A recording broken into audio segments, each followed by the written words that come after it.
नमुक्कारम् अरहन्ताणं तहेव सिद्धाणम्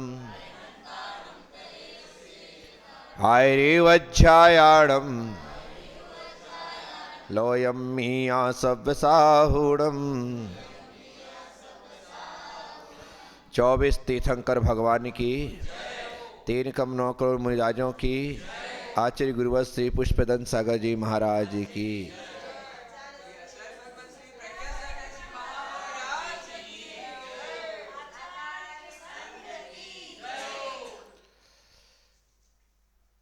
सूरत का ऐतिहासिक चातुर्मास, उसके बाद सूरत से महुआ पार्श्वनाथ तक की एक शानदार स्वर्णिम पदयात्रा के साथ भव्याति भव्य रूप से भगवान पार्श्वनाथ का सैकड़ों हजारों भक्तों के साथ दर्शन।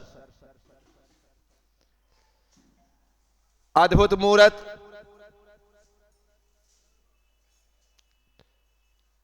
देखो तो देखते रहो।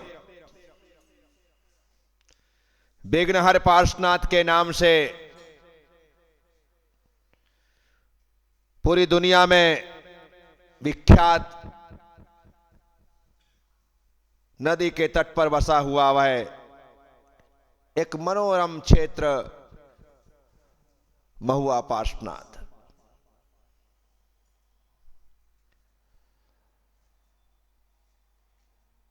सुबह दर्शन बंदन, दिन में भगवान के समक्ष रहना, मन में आया कि आज रात भर भगवान के साथ बैठा जाए। वैसे मैं ये सब बहुत कम करता हूं, कभी कभार कहीं पर मन हो जाता है वहीं पर, बाकी मुझसे नहीं होता। परंतु वो मूर्त ऐसी है, वो सूरत ऐसी है। और मैंने निर्णय किया और रात में भगवान के सामने सामायिक के टाइम से जो बैठा तो सुबह ही आया। नींद बैठे बैठे सो जाओ।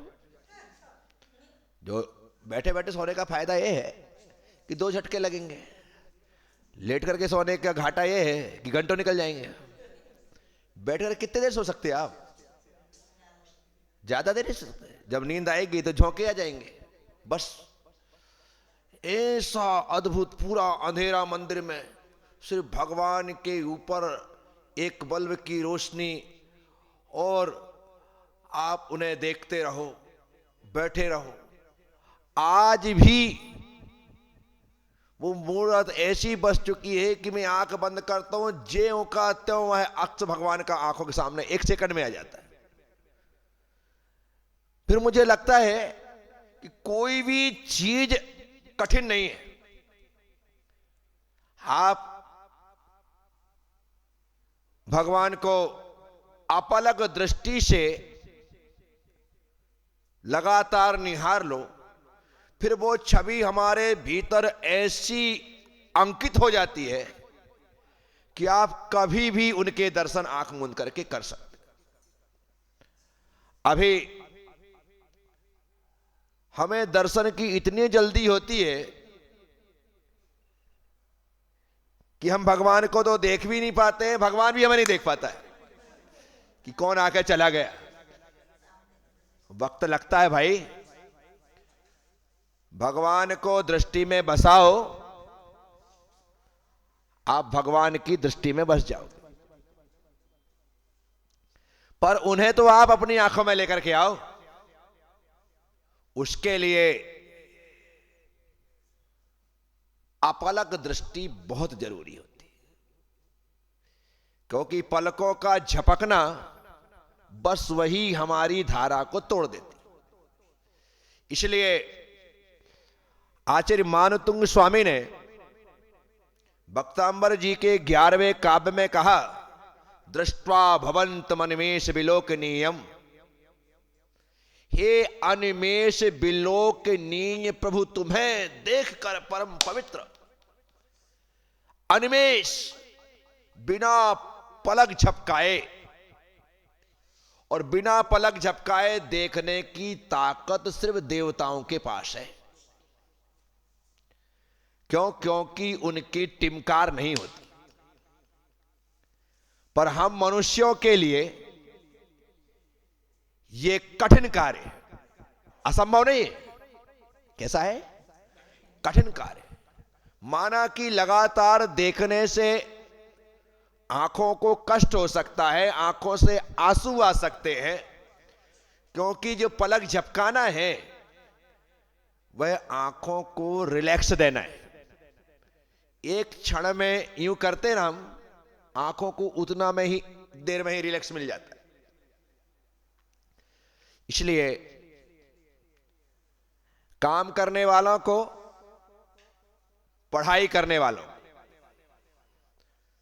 जो स्टूडेंट हैं या सर्वेंट है, अर्थात गवर्नमेंट या प्राइवेट नौकरी कर रहे हैं, तो जो नौकरी कर रहे हैं वो सर्वेंट। तो इन लोगों को काम करते हुए या पढ़ाई करते हुए हर 40 मिनट में अपनी आंखों को 2 मिनट का आराम देना चाहिए। आप आंख मूंद करके बैठ गए, इतने में एक ताजगी फिर से आ जाती है। आपने गौर किया होगा, जब बहुत नींद आ रही हो, 2-3 झटके भी लग जाते हैं ना, तो उसमें ही एकदम से रिलैक्स हो जाता है। क्या हुआ? आंख मूंदी, थोड़ा झटका आया, अब आपको 1 घंटे सोने की जरूरत नहीं है।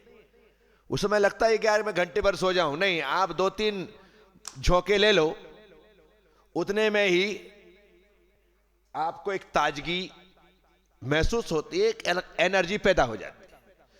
तो 40 मिनट में 2 मिनट यदि आंख बंद कर ली जाती है तो आंखों को बहुत आराम मिलता है। तो खास करके पढ़ने वाले बच्चों को और काम करने वाले लोगों को ये ध्यान में रखना चाहिए। पागलों की तरह लगातार भागना दौड़ना, काम में लगे रहना अच्छी बात है, लेकिन रिलैक्स होना जरूरी है। शरीर भी आराम चाहता है, शरीर का प्रत्येक अंग आराम चाहता है। ऐसा नहीं कि सिर्फ हर अंग आराम चाहता है, आंख भी आराम चाहती है, कान भी आराम चाहते हैं ना, सब आराम चाहते हैं। इसलिए सोने के पश्चात जो एनर्जी प्राप्त होती है ना, वो आप दूसरी चीज से प्राप्त नहीं कर सकते, क्योंकि सोने से पूरा शरीर एकदम रिलैक्स हो जाता है। ध्यान योग की प्रक्रियाओं में उसमें सिखाया जाता है कि आप अपने शरीर को एकदम रिलैक्स कर दें, ढीला छोड़ दें, तनाव ना रखें। मन में ही तनाव नहीं, शरीर में भी तनाव नहीं होना चाहिए। क्या? एकदम बैठने में, लेटने में आदमी को एकदम फ्री सा महसूस होना चाहिए। कभी आप टाइट कपड़े पहन लो ना, तो कैसा लगता है? बड़ा बेचैनी सी होती, कसावट सी लगती है। थोड़ा जीन्स टाइट हो जाए, टी शर्ट टाइट हो जाए, शर्ट टाइट हो जाए, कुछ भी चीज टाइट हो जाए तो बेकार। बस इसी प्रकार से शरीर भी यदि टाइट हो जाता है तो भीतर, कपड़े टाइट होने से शरीर कष्ट पाता है, शरीर टाइट होने से मन कष्ट पाता है, मन टाइट होने से आत्मा टाइट कष्ट पाती है। ये एक दूसरे से सब जुड़े हुए हैं। इसलिए तन से एकदम रिलैक्स रहो, मन से एकदम रिलैक्स रहो। आप पाएंगे कि हां, इतना हार्ड वर्क करने के बाद भी मैं बहुत अच्छा महसूस कर रहा हूं। इसलिए मैं भगवान पार्श्वनाथ के निकट रहा। अलौकिक अनुभूति है जिसका शब्दों में बयान नहीं किया जा सकता। ये शब्दों में नहीं कहा जा सकता है कि क्या उस समय हुआ। जो होता है बस वो होता है। कुछ चीजें ऐसी होती हैं जिसे खुद को रियलाइज करना पड़ता है। बताने से उसका आप अनुभव नहीं ले सकते। उदाहरण के तौर पर यदि कोई चीज मैं खा रहा हूं तो उसका मजा मुझे मिल रहा है, तुम देख करके मजा ले सकते हो कि यार हाँ इसको मजा आ रहा है, पर वो मेरा मजा तुमको दिख रहा है कि नहीं मजा आ रहा है, लेकिन वो जो मजा मैं ले रहा हूं वो तुम्हें थोड़ी आ सकता है।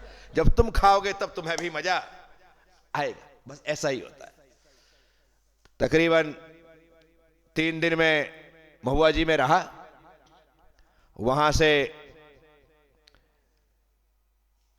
मैंने विहार किया। बारडोली महुआ का सबसे निकटतम गांव है, वहां आया। मुझे अब अपनी यात्रा को उज्जैन की ओर ले जाना था, अर्थात मेरा विहार अब उज्जैन की ओर होना था। वजह मेरे रजत दीक्षा जयंती वर्ष का समापन का कार्यक्रम 25 दिवसीय आयोजन, एक विराट आयोजन था जो हमने उज्जैन में करने का निर्णय किया था, तपोभूमि में करने का निर्णय किया था। मैं यहां से चल करके सूरत से विहार करके भरूच पहुंचा। भरूच से समोसण तीर्थ में रहा। अब यहां से एक यात्रा, पद यात्रा, पूरा विहार, इसकी पूरी जिम्मेदारी हमारे भरूच वालों ने स्वीकार की। मनोज भाई, जागृति बहन, श्रद्धा बहन, ये स्वयं ही कि हम पूरा का पूरा बिहार यहां से तपोभूमि तक हमें लोग करवाएंगे, हम साथ में रहेंगे। ये लोग लगे, और भी हमारे भाई जी आदि बहुत से लोग थे जो भरूच के लगे, साथ में चलने वाले लोग भी, लड़के भी, सब लोग मिलकर के यहां रेखा बहन, रूपेन, ये लोग भी उस यात्रा में सम्मिलित हो गए। बिहार का जो आनंद है ना, वो आनंद आप यहां पर आकर के प्राप्त कर ही नहीं सकते। बिहार का सबसे बड़ा आनंद यह है कि आप सुख को छोड़ करके आनंद को लेने जाते। क्या? सुख को छोड़ करके आनंद लेने जाते। देखो, यहां पर आप आते हो, आपको सुख मिलता है, पर विहार में सुख नहीं मिलता, विहार में आनंद आता है। एक तो 24 घंटे महाराज जी के साथ, गुरुदेव के साथ होने का जो एहसास है, वो अलौकिक आनंद देता है कि हम तो महाराज जी के साथ हैं। आप भले उस समय खा रहे हो, पी रहे हो, घूम रहे हो, खरीद रहे हो, सो रहे हो, कुछ भी कर रहे हो, लेकिन हम गुरुदेव के साथ हैं, हम गुरुदेव के साथ हैं। हम बिहार में, अपना रहने का स्थान इतना दूर है, सब कुछ अलग अलग है, कोई कहीं से कहीं तक, लेकिन जो फीलिंग है ना कि हम गुरुदेव के साथ चल रहे हैं, हम गुरुदेव के साथ चल रहे हैं। फोन में आप बात करो तो हम गुरुदेव के साथ चल रहे हैं, हमें अरे इतना आनंद आ रहा है, इतना आनंद आ रहा है कि पूछो मत। अरे क्या हो गया? उस समय अभी आपका आना और बिहार में साथ में होने में अंतर ये हो जाता है, अभी आप यहां पर कार्यक्रम के, प्रवचन के, आनंद यात्रा के, अनुष्ठान के एक हिस्से हो, लेकिन जब बिहार करवाते हैं तो ऐसा लगता है हम संघ के हिस्से। क्या लगता है? संघ का हिस्सा बन जाता है आदमी, पूरी तरह से वो संघस्थ हो जाता है। साथ में रहने वाले साधु संत लगता है बिल्कुल ऐसा हाथ पकड़ करके चलते हैं, ऐसे साथ चलते हैं, पास में बिठाते हैं, अद्भुत आनंद होता है। यानी कि वो सिर्फ है फीलिंग, क्या चले अलग ही आनंद आता है। तो वो है आनंद जो है, तो वो सब लोग ले रहे थे। और सबसे बड़ा आनंद ये आता है ना, घर में सारी सुख सुविधाएं होती है। अब ये पता नहीं है कि आज रात कहां रुकना है, जहां रुकना है वहां पर कुछ व्यवस्था है या नहीं ये भी पता नहीं, कहां पर जंगल जाएंगे, कहां पर नहाएंगे, कहां क्या करेंगे, कुछ भी पता। स्कूलों में रुक रहे हैं जहां पर दरवाजे नहीं है, दरवाजे हैं तो भीतर से लगते नहीं है, भीतर से लग जाए तो खुलते नहीं। ऐसी स्थिति होती है जहां लाइट नहीं है, लाइट के कनेक्शन नहीं है, पीछे की स्थिति समझ में आती नहीं है। रात में उठ करके 4 बजे निपट जाओ, अंधेरे में कोई देख ना पाए, उजाला होने के पहले आड़ कर करके एक महिला ऐसी साड़ी लेकर के खड़ी हो गई, इसने 2 बाल्टी पानी डाला, चलो मैंने नहा लिया, तू नहा ले। और अद्भुत, यानी कि जो ये आनंद है ना, वो सिर्फ वही जानते हैं। हाँ, जिन लोगों को ये चीजें कष्ट लगती हैं वे लोग विहार करवा ही नहीं पाते। वे लोग तो एक दिन रह करके सुबह आते, शाम को फुर्र, हमारे बस का। शाम को आए, यदि एक रात रुकने मिल गई तो दूसरे दिन कहते हैं महाराज जी मेरा घर में काम आ गया, फोन आ गया, मैं जा रहा हूं। काम हम कुछ नहीं आया, रात में तकलीफ हुई इसलिए भाग रहा है, काम आम नहीं आता ऐसा। परंतु ये ऐसी पूरी टीम गजब साहब, सब लोगों ने मन बना लिया अपने चलना है। अब जितने लोग सब वेस्टर्न वाले, क्या वाले, वेस्टर्न वाले, रास्ते में वेस्टर्न तो छोड़ो, इंडियन ना मिले, इंडियन ना मिले। अब ऐसी स्थिति में कैसे क्या करते होंगे विचार करना। लेकिन किसी ने अपने चेहरे से कभी यह महसूस नहीं होने दिया कि हमें कष्ट है। मनोज भाई की बेटी तिथि भी उस समय पूरे बिहार में, तो भी था क्या अखिलेश, तू ऐसा ऐसा कर रहा है इसलिए बोला। अभी पटेल अभिषेक, वो भी पूरे बिहार में हमारे साथ था। अरे कि जैसे जैसे मुझे याद आते जा रहे, ये सब लोग चल रहे, शानदार बिहार। हम चाहे थे तो बिल्कुल सीधा निकल करके पहुंच सकते थे, लेकिन हमने अपना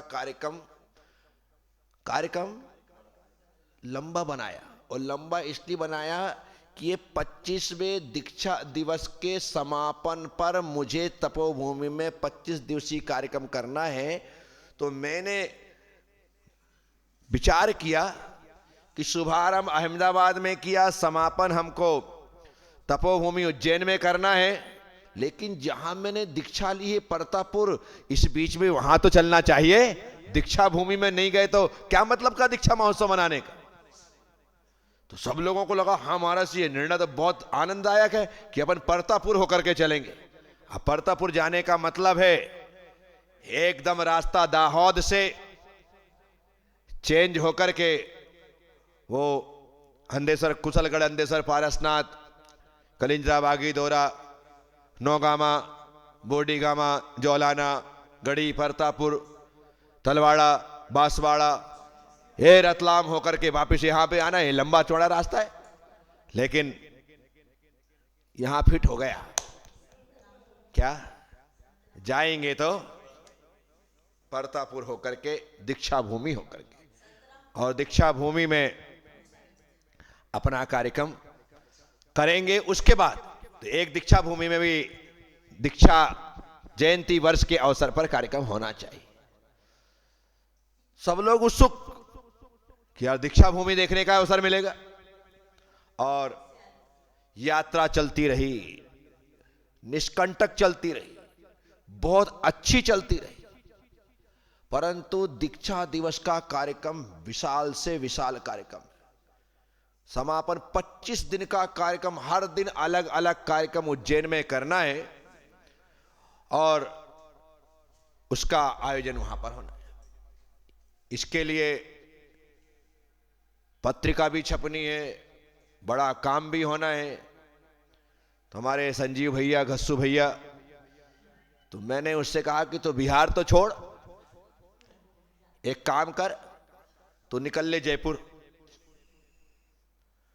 कम से कम घस्सू भैया महीने भर जयपुर रहे और वहां पर रह करके, ऐसा बड़ा कार्ड अभी यहीं कहीं होगा, यहां भी इतना बड़ा कार्ड, उसको 25 दिवसीय का आयोजन का कार्ड तैयार हुआ,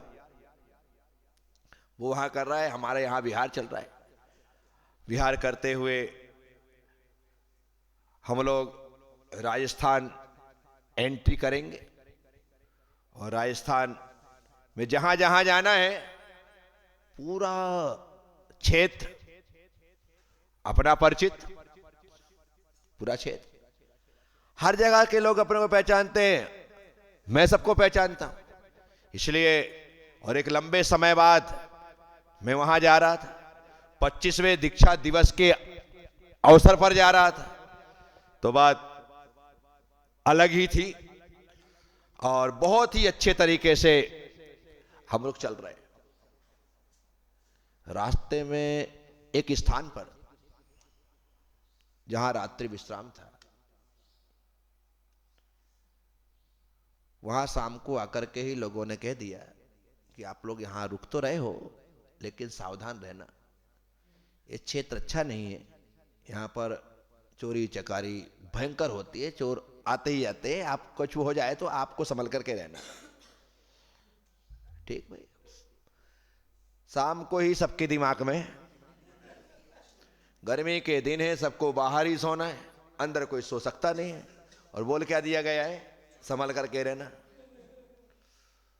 अब ठीक, हम लोग सो गए, सब लोग सो गए। हमारे चंद्रेश भाई भरूच वाले अच्छा खासा खर्राटे लेते हैं, भयंकर खर्राटा, और छुल्लक जी उनके खर्राटे से परेशान, खर्राटे से परेशान। छुल्लक जी ने बहुत कोशिश की कि मुझे नींद आ जाए, लेकिन खर्राटे के चक्कर में अब छुल्लक जी से रहा नहीं गया। छुल्लक जी से, छुल्लक जी उठे और ढूंढा कि कौन खर्राटे ले रहा है। सबके दिमाग में है रात में चोर आते हैं, कुछ कर हो जाए तो कोई, और सब सो रहे हैं। छुल्लक जी गए और जाकर के उन्होंने चंद्रेश भाई की नाक ऐसी पकड़ी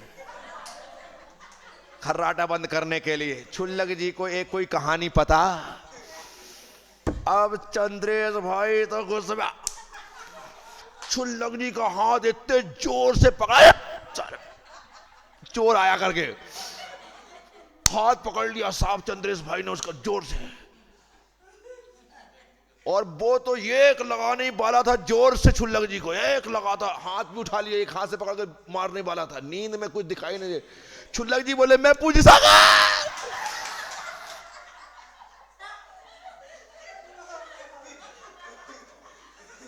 चंद्रेश क्या कर रहा है। चंद्रेश भाई ने हाथ छोड़ा, बोले मां छुल्लक जी माफ कर देना, मैं चोर समझा।